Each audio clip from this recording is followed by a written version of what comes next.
Now, it must be said that the slaves of the Vikings led harrowing lives. And even if they were set free, the stain of their slavedom would taint them and their descendants for generations. Today, Curry has the story of an enigmatic Irish slave woman from the 10th century named Melkorka, who was captured and sold to an Icelandic farmer named Hoskuld.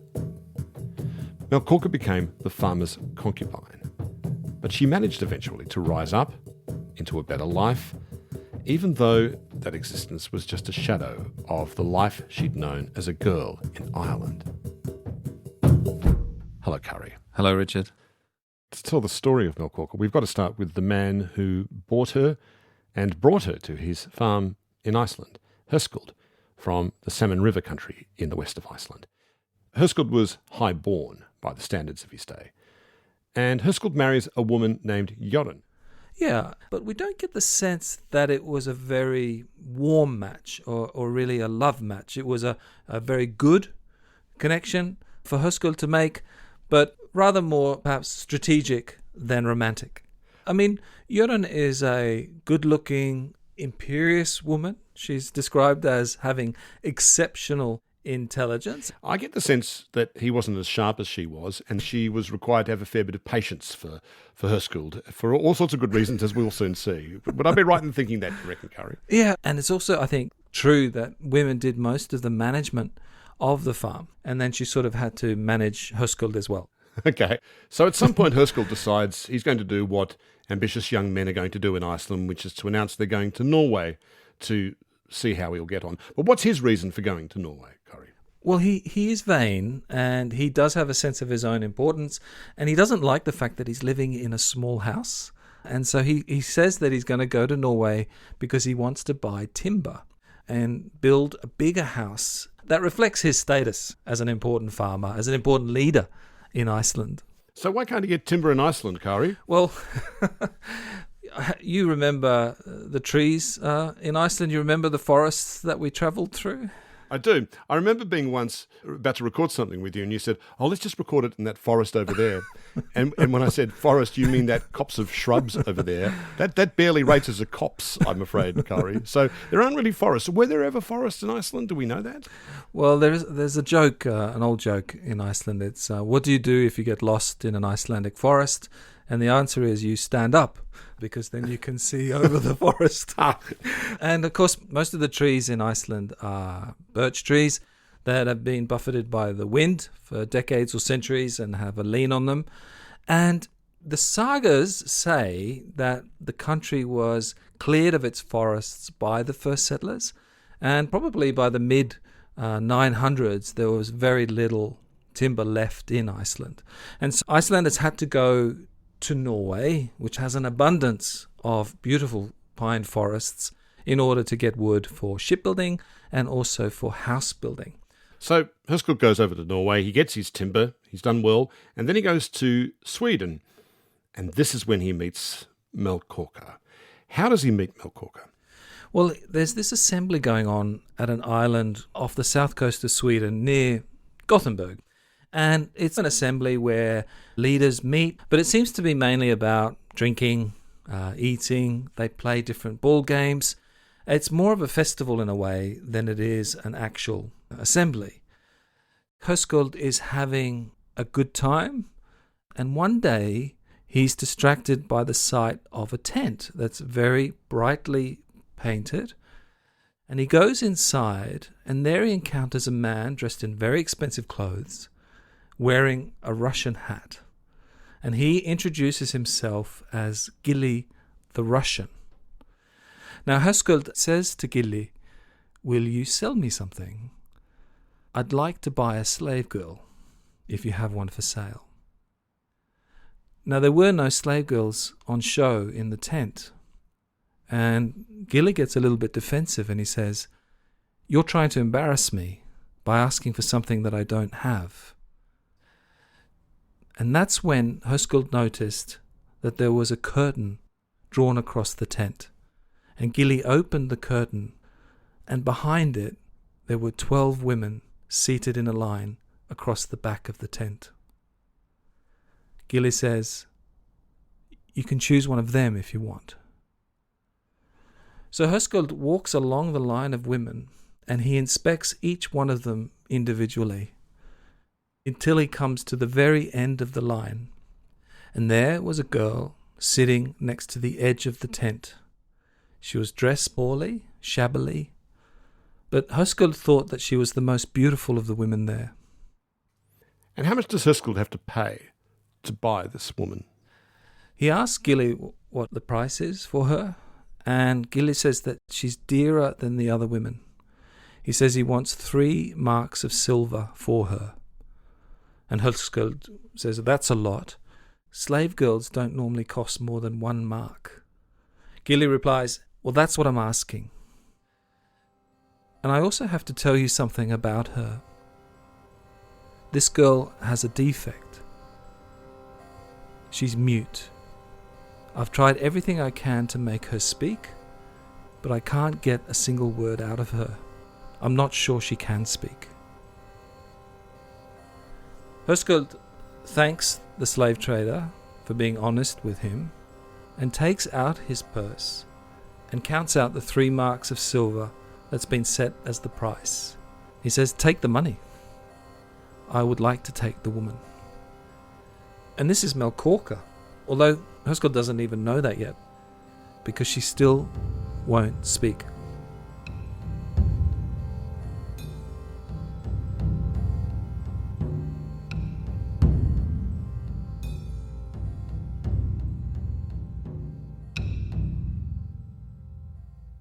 So Melkorka, this enigmatically mute slave, has been purchased by Hoskuld in this Russian trader's tent. Does that in effect make her Hoskuld's concubine? Yeah, from that moment on, she is in sexual slavery to Hoskuld, and he sleeps with her on that first night after he's bought her, and he treats her like a possession. So what does Hoskuld do with his new acquisition, Melkorka, the next day? He doesn't like the way that she's dressed. He says that Gilli, the Russian merchant, hasn't dressed her well enough. And then he opens his chest and he takes out some fine women's clothes that he has stored in the chest. Why has he got fine women's clothes in his chest? We're not told, but I must admit I suspect they're for his wife. I suspect they're for Jorun back in Iceland. And Melkorka, she puts on the clothes. And then really everyone notices just how beautiful she is. And when they get back to Hoskuld's farm in Iceland, what does his wife think of this beautiful, finely attired slave concubine that he's brought back with him? The first thing she says to Hoskuld is, "Who is this woman that you've brought back?" And he replies, "You probably think I'm being sarcastic, but I don't know her name." And then Jorun says, "Well, either the rumours that I've been hearing aren't true, or you've been with her long enough to know her name." And Hoskuld then confesses the full story of what's happened and what he's done, that he's bought a slave and brought her back to Iceland. So is she able to come to terms then with the presence of this new silent concubine and her presence on the farm? She says, "I'm not going to fight with her, no matter how much I might dislike having her around." And she lets the concubine stay in the same house as they're living in. But Hoskuld promises that he won't sleep with Melkorka again. He says now that he's in Iceland, he's going to stop sleeping with her. So Hoskuld's not sleeping with her in Iceland, but he did sleep with her that one time, didn't he? Well, he probably slept with her all the way from when he bought her through to their arrival in Iceland. And it's not long until news comes that she's pregnant, and Hoskuld accepts the paternity of the child. A boy is born the following winter and shown to Hoskuld as his son. And the saga says that it seemed to him, as it did to others, that he had never seen a more handsome and noble-looking child.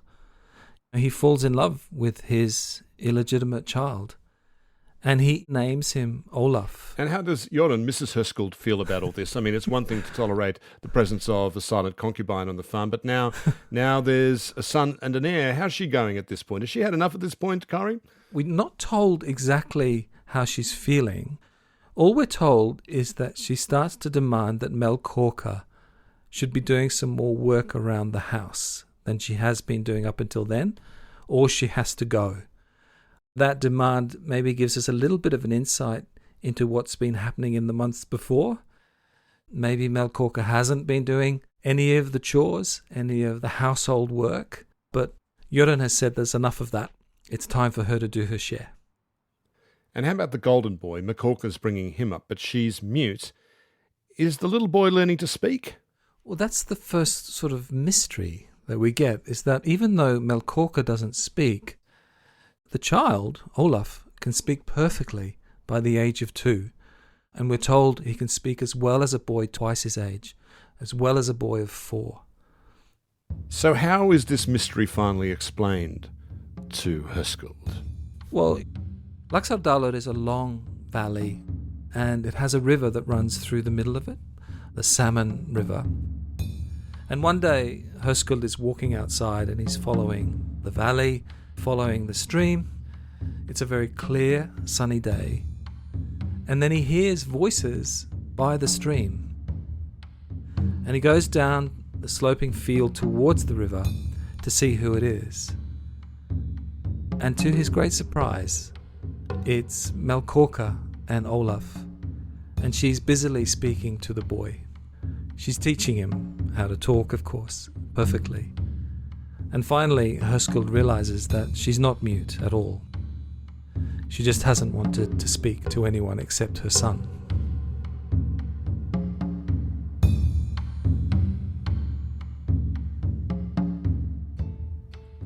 And so what does he say to her? The first thing he asks is for her to tell him her name. And she gives it. She says, "My name is Melkorka. I'm the daughter of Melkorka, a king in Ireland. I was taken captive when I was 15.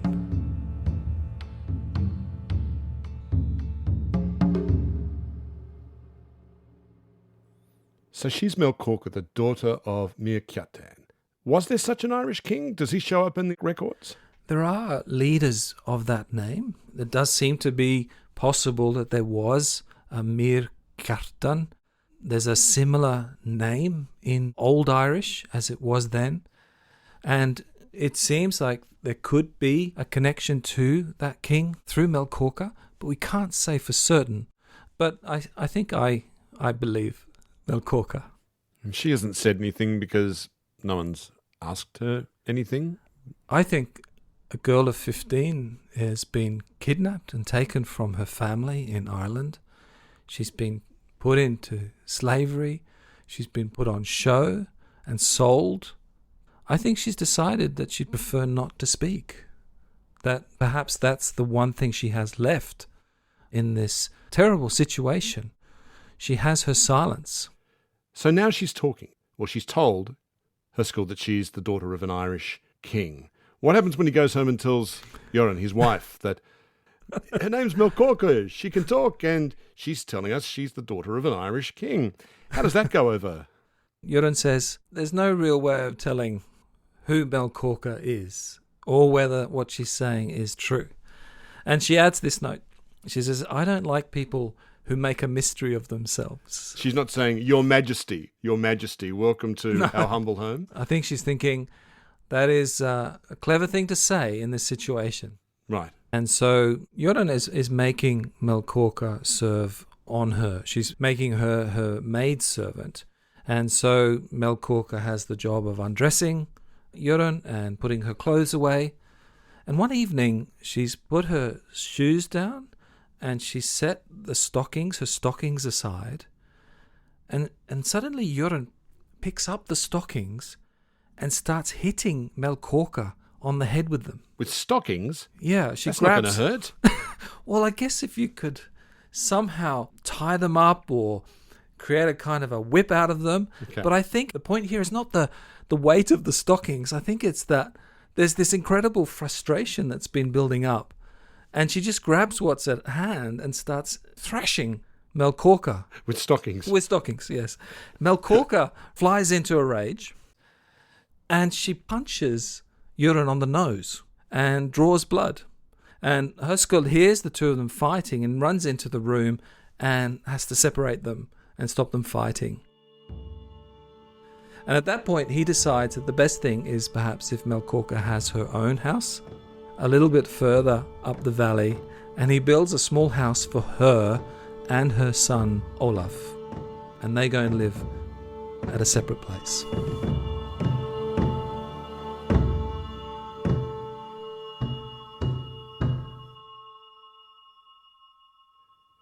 So what kind of a young man then does Olaf grow up to be?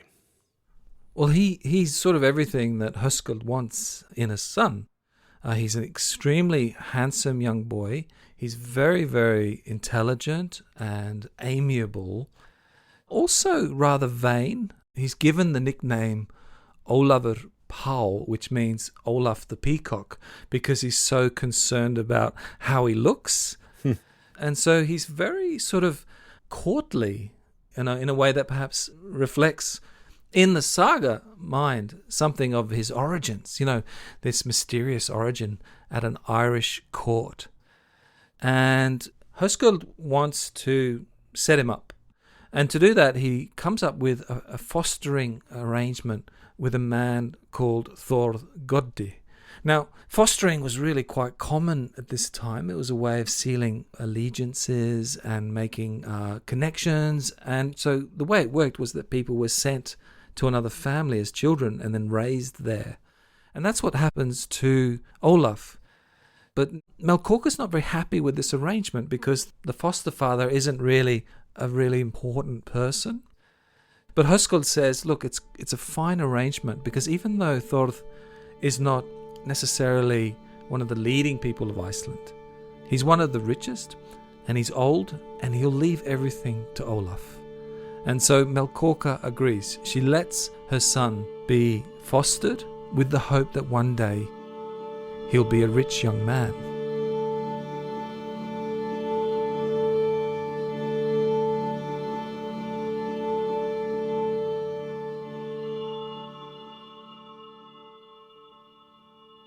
So meanwhile, Melkorka's getting older, though.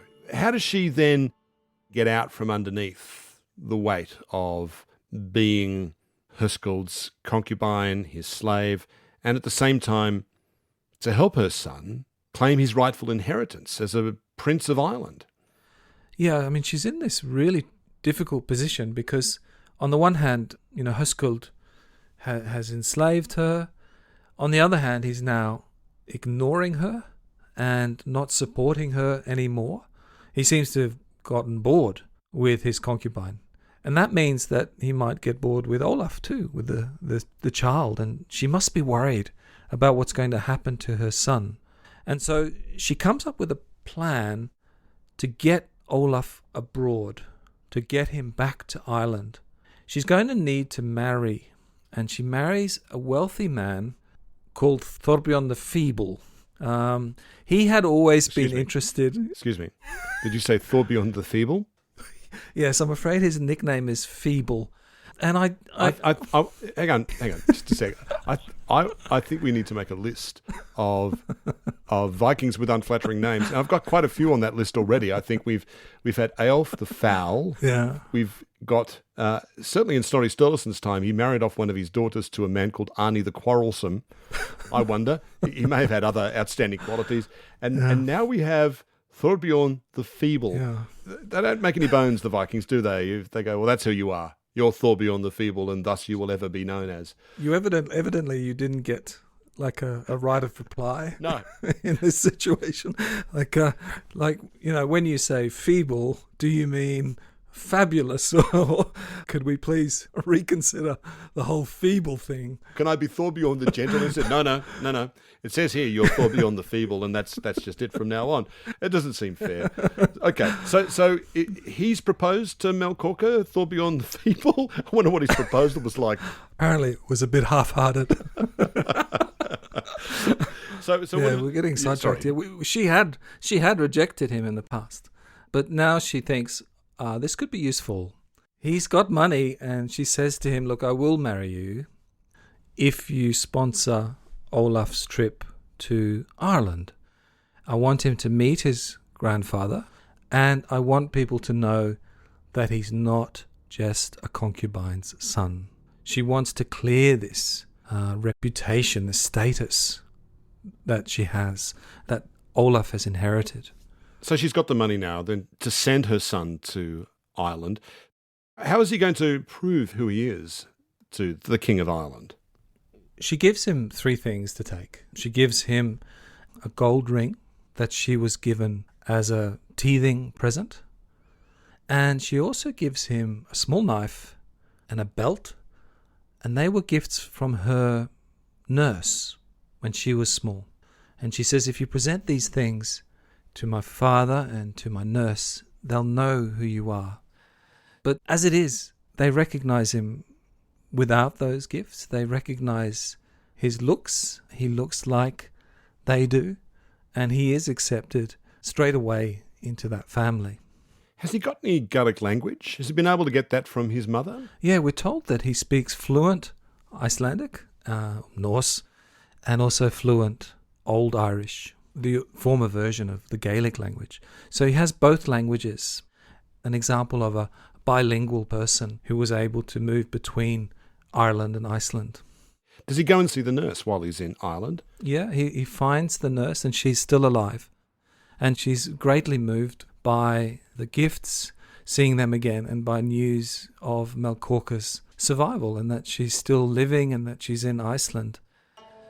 She collapses and weeps and says that Olaf looks just like his Irish relatives.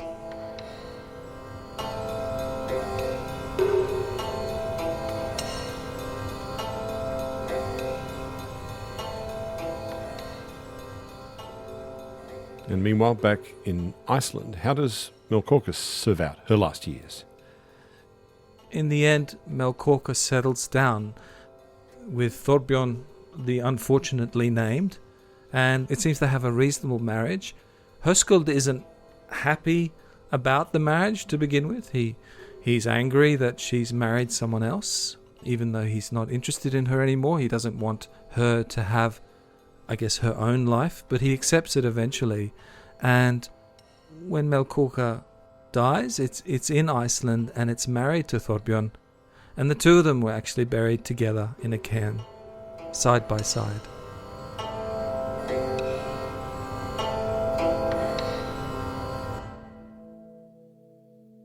And Olaf the Peacock, what becomes of him in Ireland?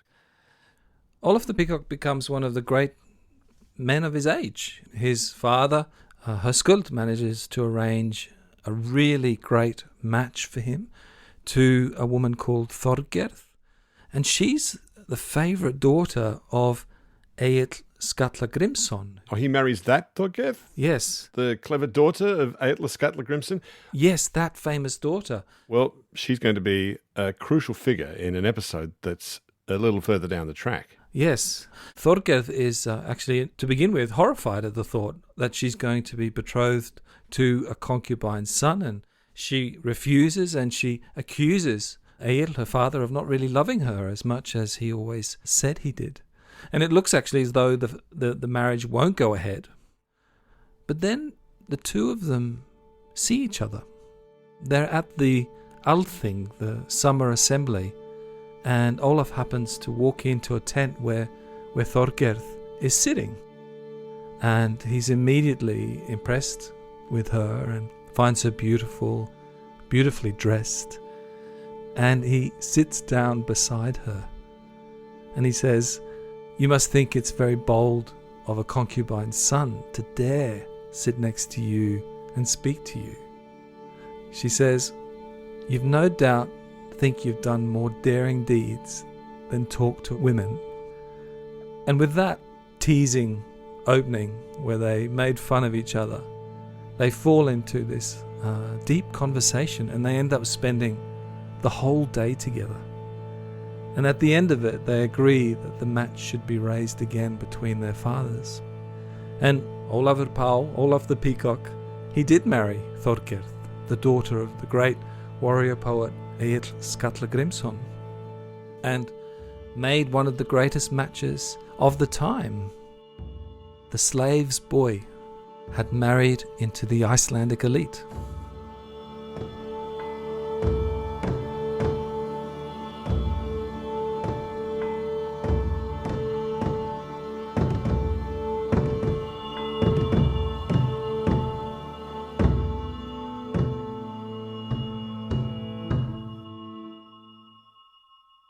Curry, I think we really do need now to bring in our special guest, Lisa Bennett. Yes, Lisa Bennett works at Flinders University in South Australia. Lisa is the author of 5 short story collections, a novel, and over 80 speculative fiction short stories. And her most recent book is called Viking Women, Life and Law. Hello, Lisa. Hi, Kari. Hi, Richard. Kari loves Melkorka, and I couldn't help but note that Melkorka is your first Viking woman in your book. You must be crazy about her too, Lisa. So I do love Melkorka, but that's not why she's the first character in my book. I chose to put her first in the book because her story deals with a lot of troubling subject matter that I think a lot of people would rather maybe not think about when they think about the Viking Age, and that's the slavery that underpins Viking Age society. And part of getting slaves is abducting them, winning them in war, the stuff that gets euphemized in the sagas. So I put Melkorka first because I thought if readers could read a story about an Irish princess being abducted and carried off to Viking lands and all that entailed, then they'd be able to stomach everything that follows. I think slavery is something we, of course, regard quite naturally as morally abhorrent these days, but it's really quite fascinating to me that in the ancient world and the medieval world, until Christianity comes along, slavery is just seen as part of the natural order of things. There's a kind of casualness and cruelty. Casualness to the cruelty. It doesn't even seem to be worthy of the tiniest bit of moral reflection in the writings of Cicero in ancient Rome, for example.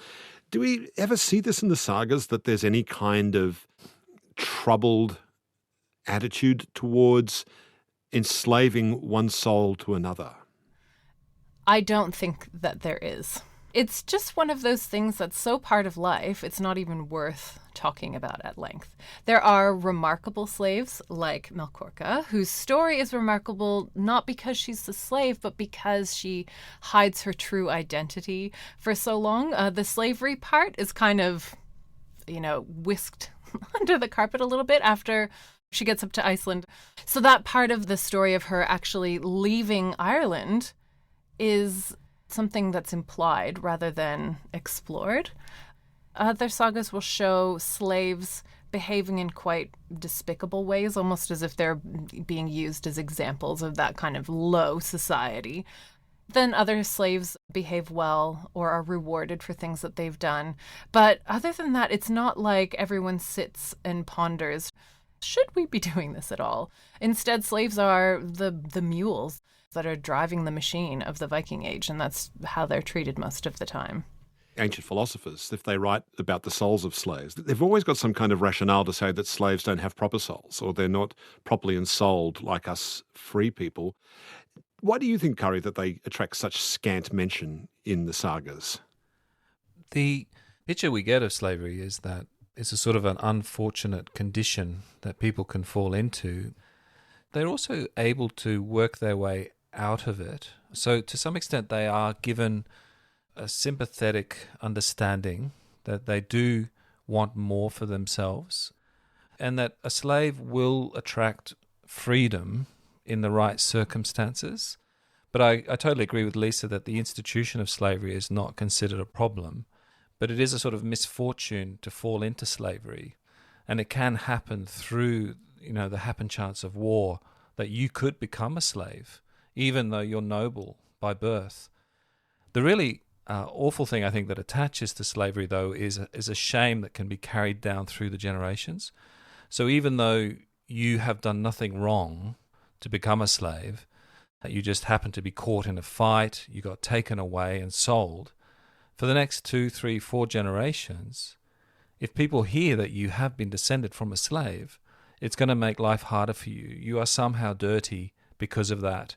And it will affect your chances in marriage, for example. So we hear again and again where people question a match because there's some grain of slavery in the ancestry that carries through. So it's not just bad luck. It's also a kind of a family trait as well eventually. And I think this is part of Melkorka's story as well, because when she's abducted, she becomes a concubine, essentially. And so her son has to prove that he is an admirable character, despite being a concubine's son. But despite this unfortunate ancestry, don't forget Melkorka is actually a princess. So that nobility will raise you up above that stain on your mother and on your inheritance. So he goes back to Ireland to meet his grandfather and to be acknowledged as actually part of this royal line as a way of, I guess, superseding the concubine heritage. So yeah, it's something that he could work his way around, and the story is beautiful because of it. But for generations, that kind of taint might not be shaken so easily if you don't happen to have an Irish princess in your pocket. So there's almost like a double jeopardy for the female slaves, isn't there? So in the settlement of Iceland, we know that the great majority of the men who settled Iceland were from Norway, but they had a pit stop in Ireland, in Scotland, where women were, quote unquote, taken. When we're trying not to be euphemistic, when we're trying not to look past it, what do you imagine are the real circumstances of women who were forced to come along with those Viking men to become the settlers of Iceland? So this is why when I wrote the retelling of Melkorka's story in my book, I had to think about how those conditions might have been for real people despite their social status. So the sagas tell us that Melkorka is an Irish princess, that her father is a king of Ireland, that he's prominent. But if she was abducted, if she's a spoil of war, they don't care. They don't know who she is. She is another body, essentially. And so this is where I was imagining myself into everything that happened before we meet her in the saga, when she's actually carried away. But how did she even get carried away is not introduced in the saga at all. So I thought, okay, how can we depict that? And I think it would have been terrifying. I imagined her as somebody who was swept up in the net of other people that were, abducted at the same time. The saga actually shows that she was in the slave trader's tent with other women. So I thought, okay, she was there as part of the spoils of war. Any of those other women might have had noble stories as well, but we didn't know about it. She doesn't tell us why she holds her tongue around the Russian slaver and around Hoskuld, does she? She never does say why. Why do you suspect she holds her tongue for so long around these men? I think it is keeping her power to herself, keeping her voice to herself, not giving them anything more than they have already taken. I think probably trauma at first. She might have actually been shocked into silence for a while. And then I thought of her as somebody who went, no, I'm not giving you anything else. I'm not giving you my language. I'm not giving you my consent. I'm not giving you anything until you come and take it from me by overhearing me speak to my son. I've also thought about the fact that she manages to keep a ring that is her father's ring to herself this whole time. And so in my retelling, I thought, okay, she's put that ring in her mouth, which would also keep her from talking. But, you think, how can she keep the things that are only hers, whether it's something physical, like an important ring that will then later prove her son's heritage, or just her own language and her own words? You have to kind of contain the things that you can. Kari, I think you once said to me that Melkorka frees herself through her silence. What did you mean by that? I think she maintains the last part of herself that she has control over. Just like Lisa was saying, I think language is the part of her that she can control, even though she's going through these horrific experiences. For Melkorka, there is an incredible power in silence. She reserves her voice for the one thing that is kind of positive in her life that comes out of her situation, which is that she becomes a mother and she gives her voice to her child despite refusing to let anyone else hear it. There is some thought that suggests that Laxdala Saga, because it writes so sympathetically of women, psychologically, that it might have been written by a woman. What are your thoughts on that? I like this theory, but obviously I have no way of proving it. But I think there are certain things where a character like Hoskuld's depiction then can become a little bit of a butt of the joke. You know, you don't hate him despite everything that he's doing. Even when he first buys Melkorka, and he gives her the clothing that he had bought for Jorun, you know, and it's just like, do you think that's going to go over well when you bring this woman home and she's young and she's wearing the gifts that you were going to give her? Like, so I think that there is a lot to be said that this is intentional kind of tongue-in-cheek depiction of a foolish fool.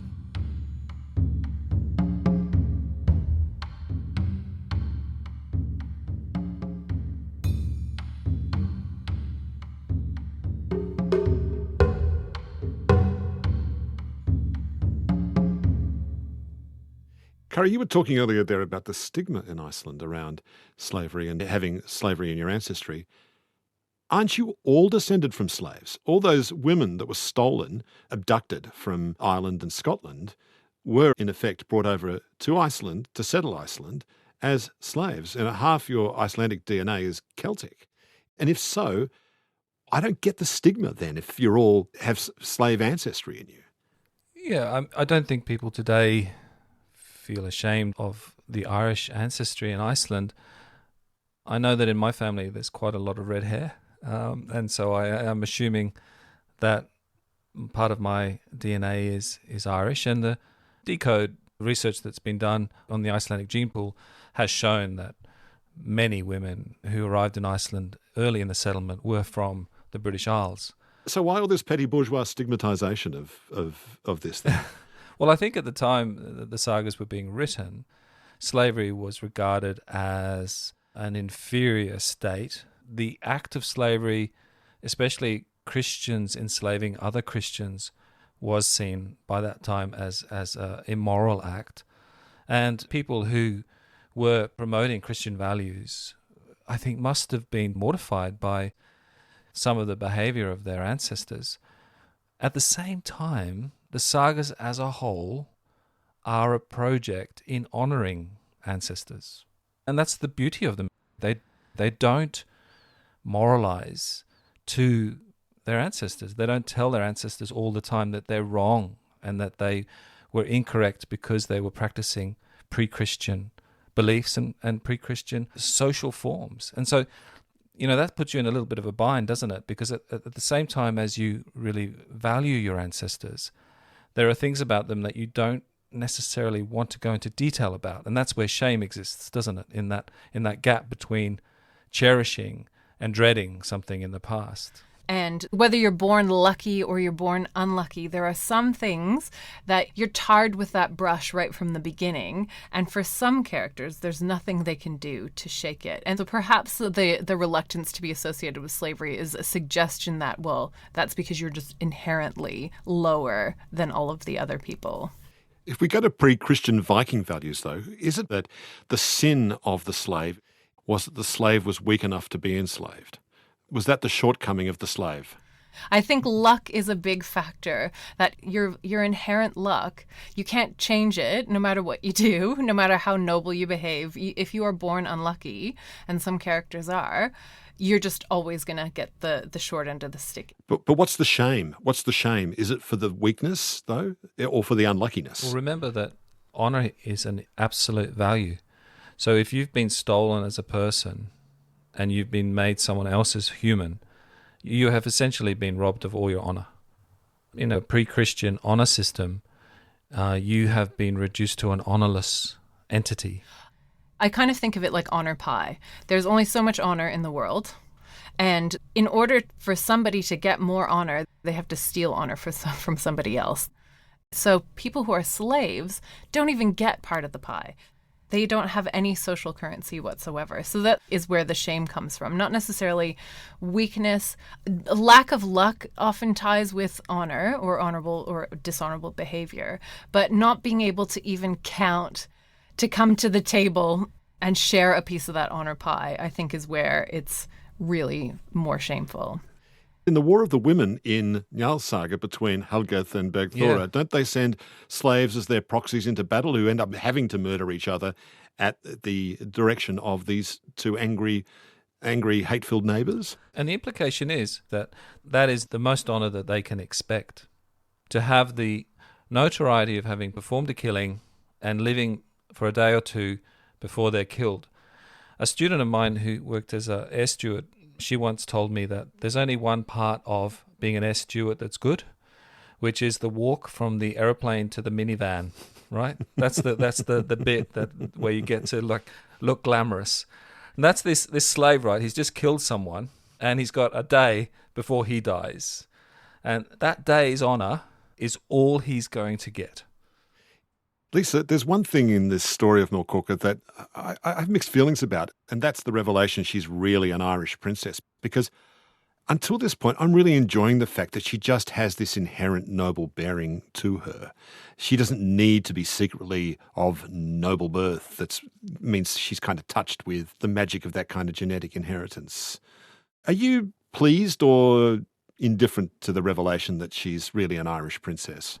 I love how it comes about in the story. I love that she's managed to keep her identity a secret for so long and then is discovered.